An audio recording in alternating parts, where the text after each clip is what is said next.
Bonjour, bonsoir mes amis lecteurs et lectrices. Je voudrais aborder aujourd'hui avec vous un thème très spécial qui est celui de la lecture. Je dirais que la société en général se reflète le plus souvent par le degré d'importance qu'a la lecture dans ces sociétés. C'est-à-dire que dans cette société-là, on aura véritablement à voir des hommes d'impact, des hommes d'importance ou pas. Aucun homme, aucune femme ne s'est formé s'il n'est passé par la lecture. Quand c'est en lisant, c'est en se cultivant qu'on devient un homme, une femme d'impact. La lecture est l'âme du monde. Et même les blancs le disent même souvent, on se moquait un peu du noir, que si jamais on cachait quelque chose de très important dans un livre, le noir ne sera pas capable de le trouver parce que tout simplement le noir n'aime pas lire.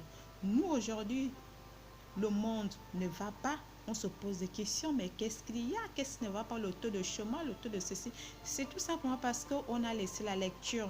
Lorsqu'on lit, lorsqu'on va à l'école, lorsqu'on se cultive par des œuvres littéraires, etc., on ouvre son intelligence. Notre intelligence travaille à la solution, à la résolution des solutions dans un pays, à la créativité des entreprises, etc. Et même lorsque vous voyez même dans l'histoire, après que l'homme blanc ait fait l'esclavage à l'homme noir, qu'est-ce qu'ils ont imposé à l'homme noir? C'est-à-dire le noir ne doit pas aller à l'école parce qu'il ne savait, il ne voulait pas que l'homme noir aille à l'école. Pourquoi? Parce que si l'homme noir apprend à lire et écrire, il risquerait de les dépasser.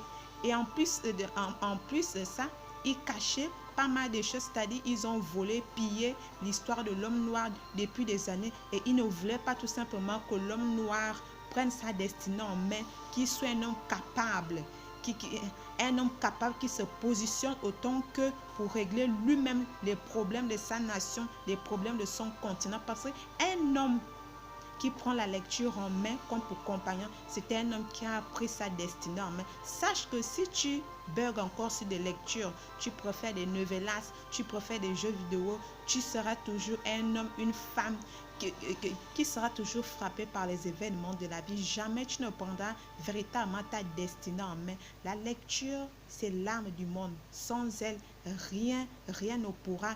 Tout a été fait par la lecture.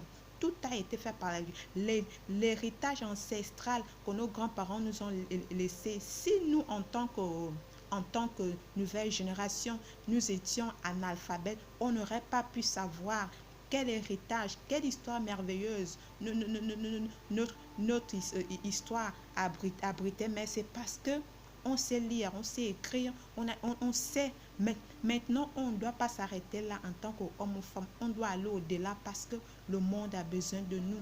Le monde a besoin de nous et pour cela, prenons nos livres, cultivons-nous, avançons en toute allure parce que si nous nous laissons, la lampe du monde s'éteint. Et si la lampe du monde s'éteint, c'est le chaos total. C'est le chaos total. Et un monde dans le chaos, c'est un monde où la femme pleure, où il y a des orphelins, où il y a des guerres, où il y a des incendies, où il y a des voleurs, des braqueurs, des tueries.